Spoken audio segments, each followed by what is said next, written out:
Hello student. तो कल की क्लास में हम लोगों ने देखा था कि डीएनए की स्ट्रक्चर क्या होती है। डीएनए के बारे में मतलब हम लोगों ने देखा था डीएनए किन किन चीजों से मिलकर बना होता है। हम लोगों ने देखा था कि डीएनए होता है वो न्यूक्लियोटाइड होते हैं, उनका एक रेखीय बहुलक होता है, ठीक है ना।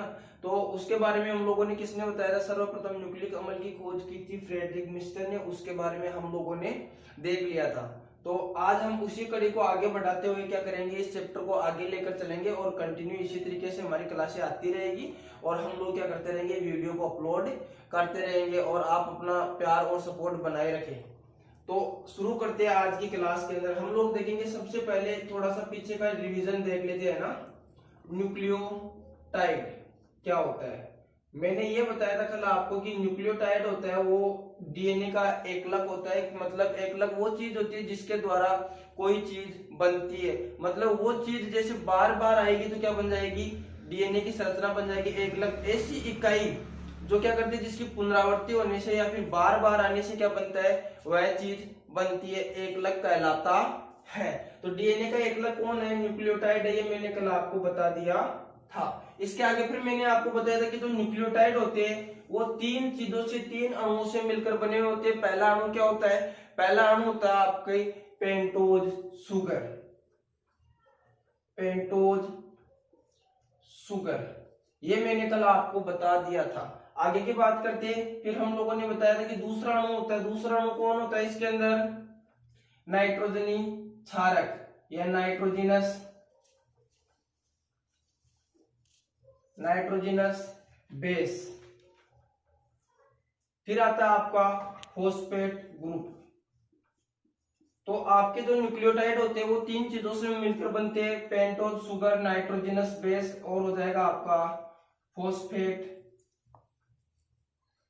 ग्रुप, ठीक है ना, फॉस्फेट समूह। हम लोगों ने ये तो देख लिया था कि ये तीन चीजें होती है, लेकिन न्यूक्लियोटाइड की स्ट्रक्चर कैसी होती है वो हम लोग बनाकर देखते हैं। न्यूक्लियोटाइड की हम लोग क्या देखेंगे आज, संरचना बनाकर। सबसे पहले हम लोग देखेंगे न्यूक्लियोटाइड होता कैसा है, उसकी स्ट्रक्चर कैसी होती है, किस तरीके से उसके अंदर ये तीनों चीजें जुड़ती है और एक न्यूक्लियोटाइड का निर्माण होता है। तो हम लोग सबसे पहले बना लेते हैं पेंटोज शुगर। तो कल की क्लास में मैंने आपको बनाकर बताई थी कि पेंटोज शुगर कैसी बनती है। पेंटोज शुगर में 5 कार्बन होते हैं, उनके बारे में मैंने बता दिया था। इसी कारण से हम लोग क्या कहते हैं, पेंटोज शुगर कहते हैं। इसके अंदर एक हाइड्रोजन जुड़ा होता है, इधर एक OH जुड़ा होता है। अगर राइबोज शुगर होगी तो उसके अंदर यहाँ पे नीचे OH जुड़ा हुआ होगा, और अगर डिऑक्सी राइबोज शुगर होगी तो उसके अंदर यहाँ पे हाइड्रोजन जुड़ा हुआ होगा।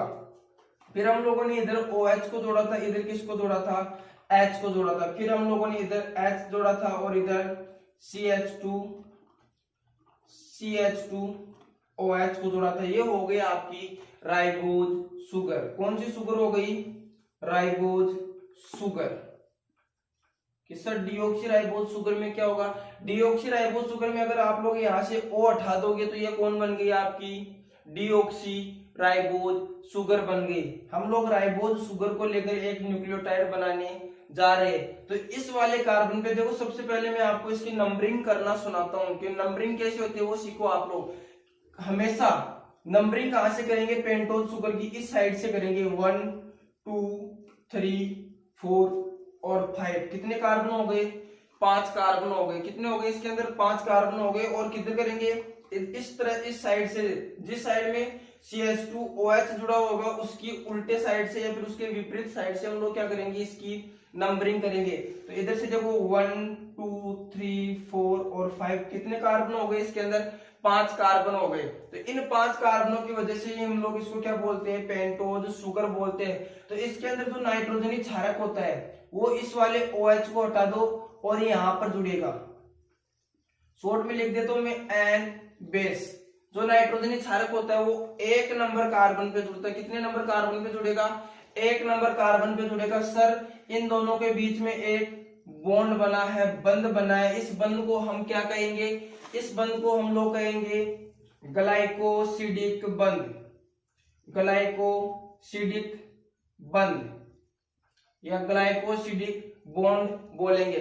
हाँ, एग्जाम में बहुत बार पूछा गया क्वेश्चन है कि ग्लाइकोसिडिक बंध क्या है, तो हम लोग क्या लिख देंगे, नाइट्रोजनी क्षारक व पेंटोज शुगर, पीएस लिख देता हूं मैं शॉर्ट में, नाइट्रोजनी क्षारक और पेंटोज शुगर के बीच बनने वाला बंध क्या कहलाता है? ग्लाइकोसिडिक बंध कहलाता है। फिर से देखो कि नाइट्रोजनी क्षारक व पेंटोज शुगर के बीच बनने वाला बंध क्या कहलाता है? ग्लाइकोसिडिक बंध कहलाता है। दूसरी बात आती है कि हाँ, हम लोगों ने देखो दो चीजें जोड़ दी, एक तो इसके अंदर पेंटोज शुगर आ गई ये वाली, दूसरा क्या आ गया आपका नाइट्रोजिनस बेस आ गया ये वाला। इधर नाइट्रोजिनस बेस कल मैंने आपको बताया कि दो प्रकार के होते हैं, प्यूरिन होता है एक और दूसरा होता है आपका पिरिमिडिन। प्यूरिन के अंदर दो नाइट्रोजनी क्षारक आते हैं, एक एडेनिन आता है दूसरा ग्वानिन आता है, और पिरिमिडिन्स या पायरिडिन्स के अंदर क्या आता है? तीन नाइट्रोजनी क्षारक होते हैं। वो ट्रिक बताई थी मैंने याद करने की, CUT, साइटोसिल, यूरेसिल और थाइमिन, ये तीन क्या आती है इसके अंदर नाइट्रोजनी क्षारक आते हैं। तो उनमें से ही कोई सा यहाँ पे नाइट्रोजनी क्षारक जुड़ जाएगा। और मैंने एक बात ये भी बताई थी, जो प्यूरिन होते हैं वो दो वल्ले वाले क्या होते हैं? नाइट्रोजनी क्षारक होते हैं, जबकि क्या आ गया आपके पायरिडिन्स होते हैं वो क्या होते हैं? एक वल्ले वाले नाइट्रोजनी क्षारक होते हैं। अब कहोगे सर इनके अंदर कौन सी वल्ले होती है? ये बात भी मैंने कल वाली वीडियो में बता रखी है। जो प्यूरिन होते हैं उनके अंदर दो वल्ले होते हैं, उनमें एक वल्ले हेक्सा वल्ले होती है तथा दूसरी वल्ले क्या होती है? पेंटावल्ले होती है। उसी तरीके से मैंने बताया था कि जो आपके पायरिडिन्स होते हैं उनके अंदर एक वल्ले होती है, वो वल्ले कौन सी होती है? हेक्सावल्ले होती है। देखो अब इस टाइम पर जब पेंटोज शर्करा और नाइट्रोजनी क्षारक जुड़ जाते हैं, न्यूक्लियोटाइड के बारे में पढ़ रहे हैं, न्यूक्लियोटाइड्स क्या होते हैं, ठीक है ना, न्यूक्लियोटाइड्स क्या होते हैं उसके बारे में पढ़ रहे हैं। लेकिन जब नाइट्रोजनी क्षारक और पेंटोज शुगर जुड़ जाते हैं, इस समय हम इसको बोलते हैं न्यूक्लियोसाइड। तो बहुत बार पूछा गया क्वेश्चन है कि न्यूक्लियोसाइड एवं न्यूक्लियोटाइड में अंतर बताइए।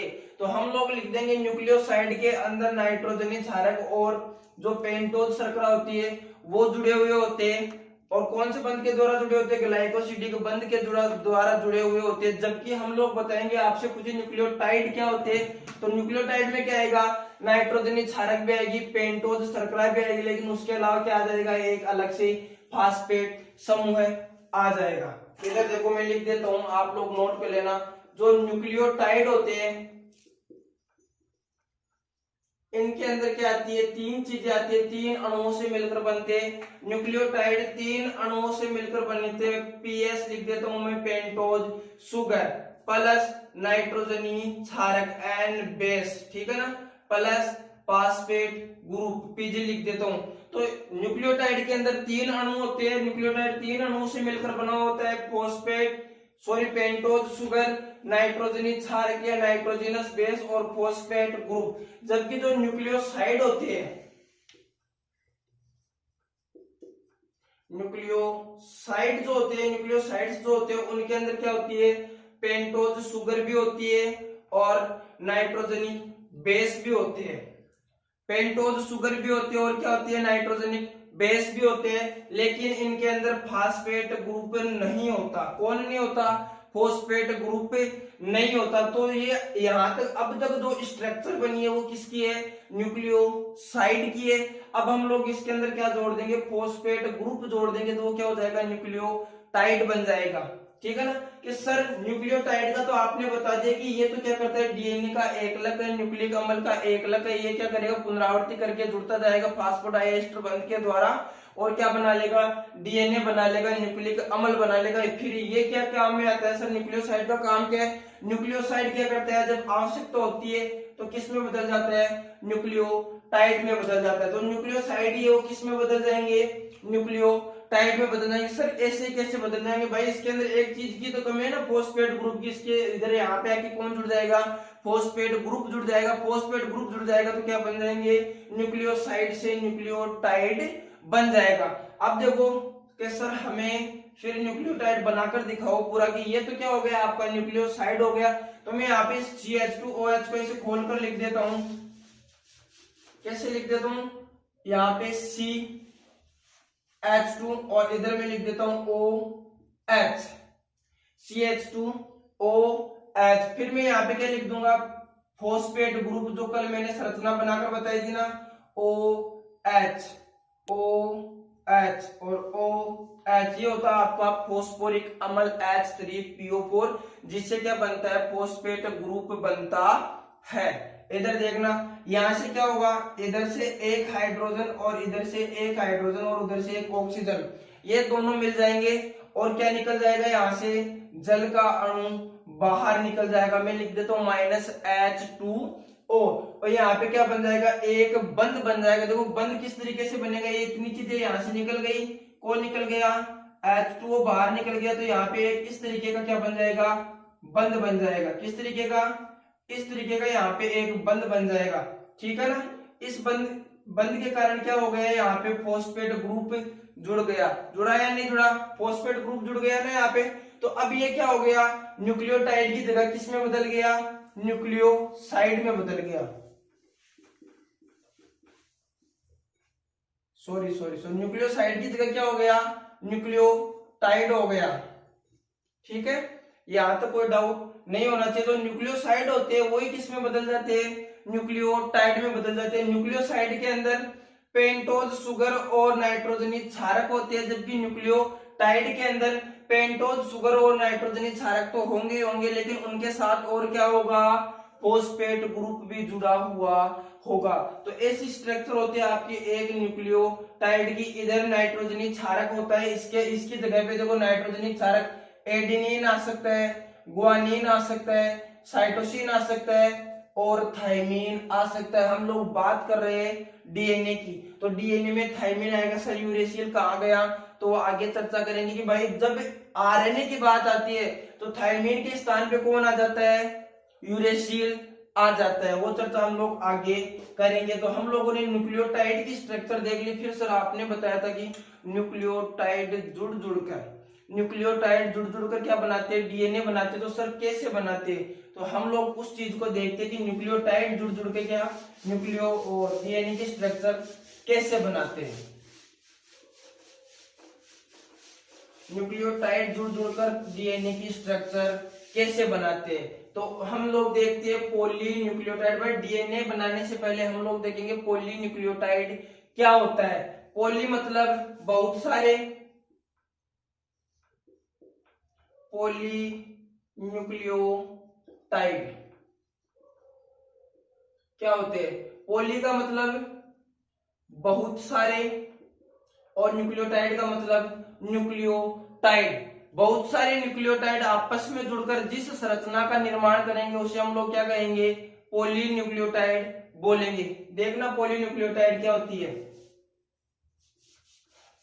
हाँ, पॉलीन्यूक्लियोटाइड से पहले एक पॉइंट बताओ, हम लोग बोलते हैं डीएनए, तो किसी जीव में डीएनए कितना लंबा होगा, डीएनए की लंबाई क्या होगी, डीएनए की लंबाई क्या होगी, ये किस पे डिपेंड करता है, ये डिपेंड करता है न्यूक्लियोटाइड की संख्या पर, न्यूक्लियोटाइड्स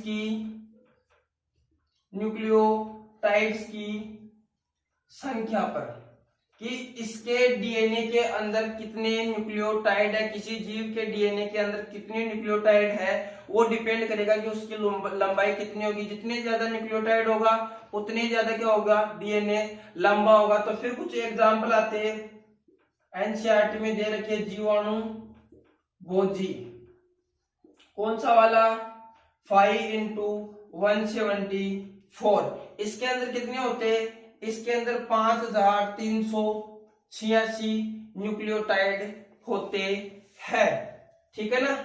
हाँ, जीवाणु बोझी 5x174 के अंदर 5386 न्यूक्लियोटाइड आते हैं। फिर आता आपका जीवाणु बोझी लेमडा, इसके अंदर कितने होते हैं, इसके अंदर होते हैं 48,502 न्यूक्लियोटाइड होते हैं। तो 48,502 न्यूक्लियोटाइडों की जितनी लंबाई होगी वही किसकी हो जाएगी, इसकी लंबाई हो जाएगी। फिर आप लोगों के आता है एक ई कोलाई, स्त्रिया कोलाई, इसके अंदर कितने न्यूक्लियोटाइड होते हैं सर, इसके अंदर होते हैं 4.4 × 10⁶ न्यूक्लियोटाइड। 4.6 इंटू 10⁶ न्यूक्लियोटाइड होते हैं। ठीक है, फिर आती है मनुष्य की बात कि मनुष्य के डीएनए में सर कितने न्यूक्लियोटाइड होते हैं। तो मनुष्य के डीएनए के अंदर होते हैं 3.6 इंटू 10⁹। ठीक है ना, 3.6 इंटू 10⁹। कहीं कहीं पे ऐसा भी लिखा हुआ हो जाता है कि 3 इंटू 10⁹। तो इसके अंदर कोई दिक्कत वाली बात नहीं है। तो 3.6 इंटू 10⁹ न्यूक्लियोटाइड होते हैं किसके अंदर, मनुष्य के। ये सारी की सारी बात हो रही है, हो रही अगुणित डीएनए की बात। किसकी बात हो रही है, अगुणित की बात, द्विगुणित की बात नहीं हो रही। ठीक है ना, अगुणित मतलब इसके अंदर क्या हो जाएगा, डीएनए की मात्रा आधी हो जाएगी। मतलब हम लोग बात करेंगे मनुष्य के पूरे डीएनए के अंदर कितने न्यूक्लियोटाइड होते हैं, तो इसके हम क्या कर देंगे, ये n की बात हो रही है तो हम लोग 2n की बात करेंगे तो कितना हो जाएगा, इसका डबल हो जाएगा। कितना हो जाएगा, सॉरी 3.3। तो ये हो जाएगा 6.6 इंटू 10⁹ न्यूक्लियोटाइड्स।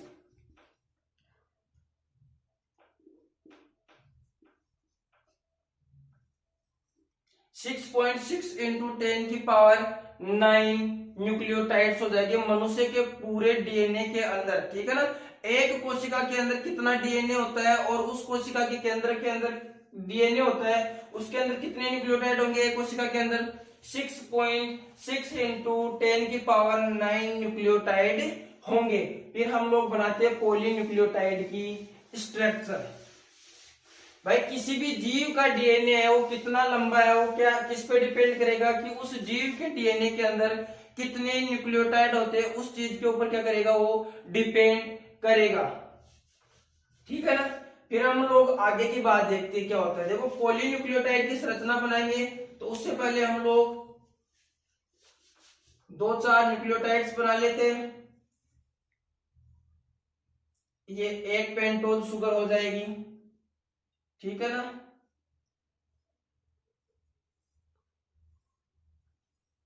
ये दूसरी पेंटोज शुगर हो जाएगी और इधर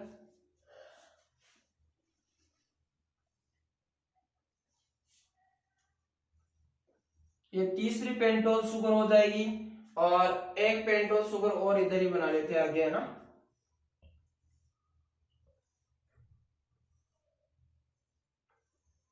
ये तीसरी पेंटोज सॉरी चौथी पेंटोज शुगर हो जाएगी। अब देखना क्या होता है इसके अंदर, डीएनए के अंदर कैसे जुड़े होते हैं। भाई इधर कौन जुड़ा होगा, इधर तो आपके नाइट्रोजनी क्षारक जुड़े हुए होंगे। मैं इधर जोड़ देता हूं एडिनिन। ठीक है ना, चारों के चार अलग अलग नाइट्रोजनी क्षारक जोड़ देते। इधर कौन जुड़ा होगा, इधर एडिनिन है तो मान लेते हैं यहाँ पे कोई ग्वानिन नाइट्रोजनी क्षारक जुड़ा होगा और यहाँ पे कोई साइटोसिन। ठीक है ना, और यहाँ पे कौन जुड़ा होगा, थाइमिन जुड़ा हुआ होगा। एडिनिन, ग्वानिन, साइटोसिन और थाइमिन, सिर्फ और सिर्फ जो न्यूक्लियोटाइड होता है ना उसकी संरचना में सिर्फ एक ही फर्क होता है, किसका, कि उसके अंदर नाइट्रोजनी क्षारक कौन सा जुड़ा हुआ है। उसी चीज पे उसमें क्या होता है, अंतर होता है। बाकी का न्यूक्लियोटाइड क्या होता है, सेम होता है। तो इधर तो क्या जुड़ा रहेगा, CH2, इधर O, फिर इधर फॉस्फेट ग्रुप और इधर इससे बंद बना लेगा। ठीक है ना,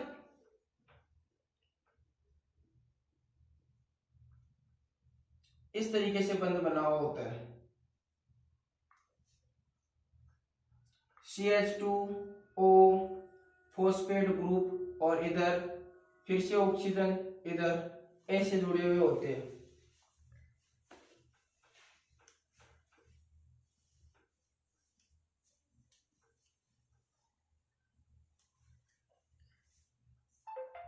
इधर फिर से CH2, इधर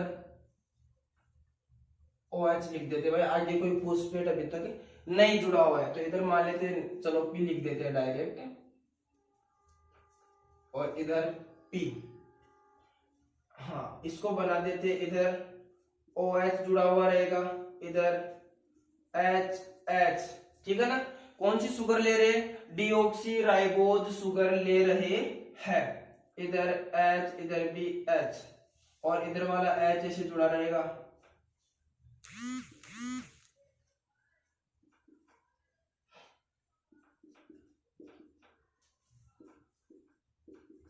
ये हो गई आपके पॉलीन्यूक्लियोटाइड की स्ट्रक्चर, ठीक है ना भाई। एक न्यूक्लियोटाइड ये था, एक न्यूक्लियोटाइड ये था, एक न्यूक्लियोटाइड ये था, एक न्यूक्लियोटाइड ये था। तो पॉलीन्यूक्लियोटाइड की स्ट्रक्चर कुछ इस तरीके की दिखाई देती है। तो इसको बनाना सीखना है आपको। कैसे बनाई हुई है स्क्रीनशॉट ले सकते हो। सॉरी इधर क्या नहीं लगाया मैंने, H नहीं लगाया। बाकी के तो देखो इधर बंद बन गया इसके कारण। हाँ एक बात ये मैं बता देता हूं, जो एक न्यूक्लियोटाइड होता है वो दूसरे न्यूक्लियोटाइड से कौन से बंध के द्वारा जुड़ता है? इधर देखो एक एस्टर जैसी संरचना बन रही है, तो कौन सा एस्टर हो गया? ये होता है यहाँ पे बंध होता है फोस्फो डाई एस्टर बंध, फोस्फो डाई एस्टर बंध। दो न्यूक्लियोटाइडों के बीच में बनने वाला बंध क्या कहलाता है? फोस्फोडाइएस्टर बंध कहलाता है। फिर एक चीज ये देखो कि जब भी आप यहाँ पर काउंटिंग करोगे ना, काउंटिंग करोगे भाई किधर से कार्बन को गिनना है, तो उधर देख लेना भाई जिस साइड में CH2 जुड़ा हुआ है, CH2O जुड़ा हुआ है या फिर CH2OH जुड़ा हुआ, तो उसके विपरीत साइड से, उल्टे साइड से हम लोग क्या करेंगे? नंबरिंग करेंगे। 1 नंबर, 2 नंबर, 3 नंबर, 4 नंबर और 5 नंबर, ठीक है ना। तो मैं आपसे पूछूं कि इसके अंदर 3 डेज सिरा किधर होगा भाई? 1, 2 और 3, ये 3 नंबर कार्बन पे इधर ये कौन सा सिरा होगा? 3 डेज सिरा होगा। वैसे हम लोग इसके अंदर काउंटिंग करेंगे 1, 2, 3, 4 और 5, तो इधर वाला ये सिरा कौन सा होगा? 5 डेज सिरा होगा। उसके अलावा मैं आपको एक बात बताता हूं कि जो DNA होता है, डीएनए के अंदर कौन होता है और कौन नहीं होता। देखो डीएनए के अंदर कौन कौन से नाइट्रोजन क्षारक होंगे? डीएनए के अंदर एडेनिन, गुआनिन, साइटोसिन और थाइमिन क्या होते हैं? नाइट्रोजनी क्षारक होते हैं। डीएनए के अंदर एडेनिन, गुआनिन, साइटोसिन और थाइमिन नाइट्रोजनी क्षारक होते हैं। जबकि आरएनए के अंदर देखना एडेनिन भी होगा, गुआनिन भी होगा, साइटोसिन भी होगा, लेकिन थाइमिन की जगह पे क्या आ जाएगा? यूरेसिल आ जाएगा, ठीक है ना। इसके अंदर तो AgCT नाइट्रोजनी क्षारक होंगे और इसके अंदर AgCU, ठीक है ना, ये नाइट्रोजनी क्षारक होते हैं। फिर एक बात ये देखो कि जो एडेनिन होता है वो हमेशा थाइमिन से जुड़ेगा। एडेनिन हमेशा किससे जुड़ेगा? थाइमिन से जुड़ेगा। और कितने बंध के द्वारा? डबल हाइड्रोजन बॉन्ड के द्वारा एडेनिन हमेशा थाइमिन से जुड़ेगा। और कितने हाइड्रोजन बंध के द्वारा जुड़ेगा? एडेनिन थाइमिन से डबल हाइड्रोजन बंध के द्वारा जुड़ता है। जबकि जो आपका ग्वानिन है वो हमेशा और हमेशा किससे जुड़ेगा? साइटोसिन से जुड़ेगा। किससे जुड़ेगा? साइटोसिन से जुड़ेगा। और कितने हाइड्रोजन बंध के द्वारा जुड़ेगा? ट्रिपल हाइड्रोजन बॉन्ड के द्वारा जुड़ेगा, ठीक है। फिर हम लोग बात करते हैं कि डीएनए के कुछ न्यूक्लियोसाइड होते हैं, तो उनको क्या बोलेंगे? और न्यूक्लियोटाइड होंगे तो कैसे बनेंगे? उनको बोलते क्या, उसकी बात करते हैं। चलो देखते हैं आगे क्या होता है। हाँ अभी आ जाओ, देखो इधर हम बात करते हैं सबसे पहले डीएनए के न्यूक्लियोसाइड। डीएनए के न्यूक्लियोसाइड्स के बारे में कि डीएनए के जो न्यूक्लियोसाइड होते हैं उनके अंदर उनको क्या बोलते हैं, उसके बारे में हम लोग बात करेंगे। देखो मैं आपको बताया था मैंने, जो न्यूक्लियोसाइड होता है उनके अंदर कौन कौन होता है? एक तो पेंटोज शुगर होगी, पेंटोज शर्करा होगी। दूसरा कौन होगा? उनके अंदर एक नाइट्रोजनी क्षारक होगा, नाइट्रोजिनस बेस होगा, ठीक है ना। इन चीजों से मिलाकर क्या बनता है? न्यूक्लियोसाइड बनता है। न्यूक्लियोसाइड के अंदर एक तो पेंटोज शुगर होती है, दूसरा क्या होता है? नाइट्रोजनी क्षारक होता है, ठीक है ना।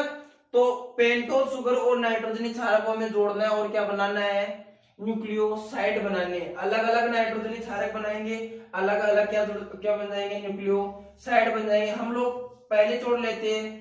हम लोग डीएनए की बात कर रहे हैं तो डीएनए के अंदर कौन सी शुगर आती है, डीऑक्सी राइबोज शुगर आती है, जबकि आरएनए के अंदर कौन सी शुगर आएगी, राइबोज शुगर आएगी। तो मैं इधर लिख देता हूं डीऑक्सी राइबोज शर्करा या शुगर प्लस यहां पे हमें एक नाइट्रोजनी क्षारक जोड़ना है। तो सबसे पहले मैं ग्वानीन जोड़ देता हूं, ग्वानीन। तो इसको सर हम क्या बोलेंगे, इसको क्या बोलेंगे, इसको हम लोग बोलेंगे डीऑक्सी, इसको हम लोग बोलेंगे डीऑक्सी ग्वानोसिन, इसको हम लोग बोलेंगे डीऑक्सी ग्वानोसिन। अगर डीऑक्सी राइबोज शर्करा और उसके साथ क्या जुड़ा हुआ है, ग्वानीन नाइट्रोजनी क्षारक जुड़ा हुआ है, तो उसे हम बोलेंगे डीऑक्सी ग्वानोसिन। अगर मान लो यहाँ पे ये वाली स्ट्रक्चर तो सेम है, डीऑक्सी राइबोज शर्करा तो रहेगी क्योंकि बात किसकी कर रहे हैं, डीएनए की कर रहे हैं, लेकिन यहाँ पे जुड़ कौन सा जाता है, एडिनिन जुड़ जाता है। कौन सा जुड़ जाता है, एडिनिन जुड़ जाता है। तो हम लोग इसको बोलेंगे डीऑक्सी एडिनोसिन, डीऑक्सी एडिनोसिन बोलेंगे। फिर बात करते हैं हम लोग 3 नंबर पे कि यहाँ पे डीऑक्सी राइबोज शुगर तो रहेगी क्योंकि बात किसकी कर रहे हैं, डीएनए की कर रहे हैं। अगर आरएनए की करते तो कौन सी शुगर आ जाती, राइबोज शर्करा या फिर राइबोज शुगर आ जाती है। हम लोग यहाँ पे जोड़ देते हैं साइटोसिन। अगर डीऑक्सी राइबोज शुगर के साथ साइटोसिन जुड़ा होता है तो उसको बोलते हैं हम लोग डीऑक्सी साइटिडीन, डीऑक्सी साइटिडीन बोलेंगे।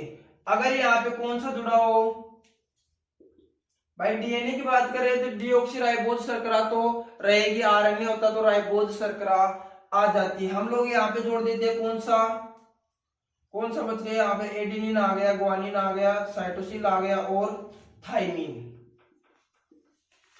अगर हम लोग यहाँ पे जोड़ते हैं थाइमीन तो कौन सी बनेगी, भाई डीऑक्सी नाम तो रहेगा लेकिन क्या हो जाएगा, थाइमिडीन, डीऑक्सी थाइमिडीन। ये हो गए डीएनए के कुछ न्यूक्लियोसाइड। अगर डीऑक्सी राइबोज शर्करा के साथ ग्वानिन जुड़ा होता है तो उसे बोलेंगे हम लोग डीऑक्सी ग्वानोसिन। अगर डीऑक्सी राइबोज शर्करा के साथ एडेनिन जुड़ा होता है तो उसे हम बोलेंगे डीऑक्सी एडिनोसिन। अगर डीऑक्सी राइबोज शर्करा के साथ साइटोसिन जुड़ा हो तो हम बोलेंगे डीऑक्सी साइटिडीन। अगर डीऑक्सी राइबोज शर्करा के साथ थाइमीन जुड़ा हो तो हम बोलेंगे डीऑक्सी थाइमिडीन।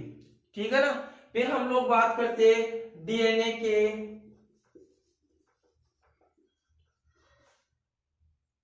न्यूक्लियो, ऊपर साइड देख लिए थे ना, न्यूक्लियोटाइड्स की बात करते हैं।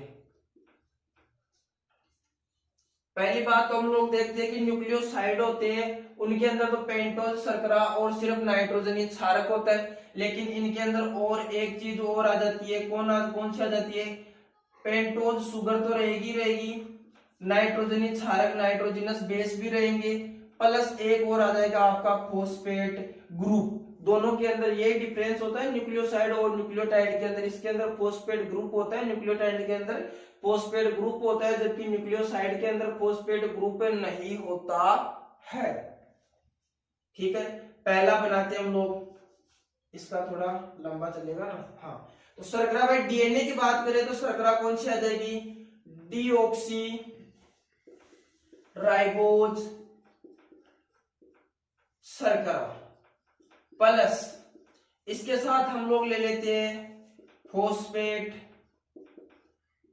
समूह, प्लस सबसे पहले हम लोग ले लेते हैं ग्वानीन नाइट्रोजनिक क्षारक। अगर डीऑक्सी राइबोज शर्करा के साथ फॉस्फेट जुड़ा होता है और क्या जुड़ा होता है, उसके साथ ग्वानीन जुड़ा हुआ होता है, तो उसे हम बोलेंगे डीऑक्सी ग्वानिलिक। ठीक है ना।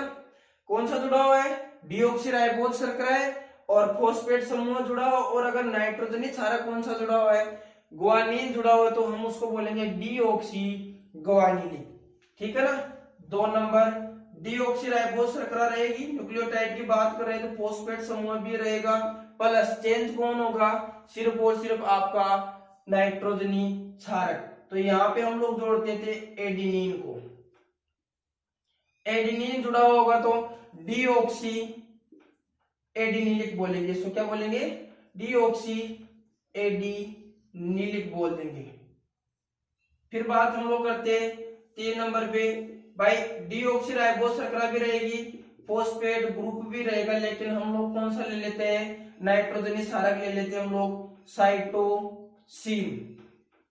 नाइट्रोजनी क्षारक कौन सा ले लेते हैं, साइटोसिन ले लेते हैं, तो उसको हम लोग बोलेंगे डीऑक्सी साइटिडिलिक, डीऑक्सी साइटिडिलिक बोलेंगे। जबकि हम लोग देखते हैं कि 4 नंबर पे डीऑक्सीराइबोज शर्करा रहेगी, क्योंकि डीएनए की बात हो रही है और न्यूक्लियोटाइड की बात हो रही है, तो फॉस्फेट ग्रुप भी सेम रहेगा। और यहाँ पे क्या चेंज कर देते हैं हम लोग, थाइमीन ले लेते हैं, नाइट्रोजनी क्षारक चेंज कर देते हैं। तो थाइमीन लेंगे तो क्या रहेगा, डीऑक्सी थाइमिडिलिक, क्या बोलेंगे इसको, डीऑक्सी थाइमिडिलिक, डीऑक्सी थाइमिडिलिक बोल देंगे। यहां तक कोई डाउट, स्क्रीनशॉट ले सकते हो और याद कर सकते हो।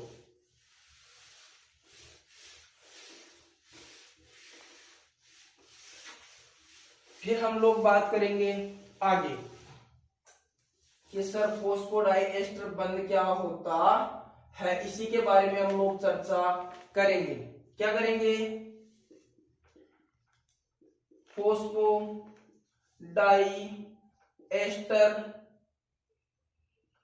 बंध क्या होता है। एक तरीके से एक क्वेश्चन मान लो, तो मैं इसके एक परिभाषा आपको बता चुका हूं, दूसरी भी यहीं पे बता दूंगा। पहली परिभाषा तो क्या हो जाएगी कि भाई 2 न्यूक्लियोटाइडों के बीच में बनने वाला बंध, कौन सा बंध, 2 न्यूक्लियोटाइडों के बीच में बनने वाला बंध क्या कहलाता है, फॉस्फोडाइएस्टर बंध कहलाता है। ठीक है, तो पहले 2 न्यूक्लियोटाइडों के बीच में बंध बनाकर दिखाता हूं आपको कैसे बनेगा, खोल कर दिखाएंगे। वहां पे पॉलीन्यूक्लियोटाइड के अंदर हम लोग अच्छे से नहीं बना पाए थे ना, यहाँ पे अच्छे से बनाएंगे। देखो, एक पेंटोज शुगर ये हो गई और दूसरी पेंटोज शुगर ये हो गई। इधर कौन जुड़ा हुआ होता है, नीचे H और इधर CH2 और इधर कौन जुड़ा हुआ होगा, OH। इधर कोई ना कोई नाइट्रोजनी क्षारक जुड़ा हुआ होगा। मान लेते हैं हम लोग इधर कौन सा जुड़ा हुआ है, एडेनिन जुड़ा हुआ, नीचे हाइड्रोजन रहेगा।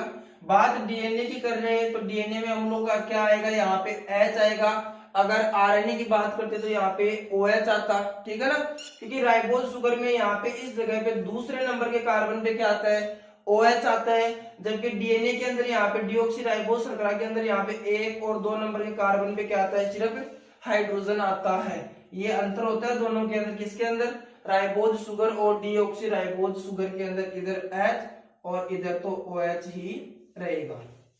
ठीक है ना। फिर देखो, इधर OH रहेगा, इधर ऊपर CH2OH रहेगा, फिर इधर H, इधर भी H और इधर OH, सॉरी कोई ना कोई हम लोग क्या जोड़ देंगे, नाइट्रोजनी क्षारक जोड़ देंगे। यहाँ पे हम लोगों ने ग्वानिन जोड़ दिया और नीचे हाइड्रोजन रहेगा। फिर देखो अभी इनके बीच में फास्फोडाइएस्टर बंध किस तरीके से बनता है।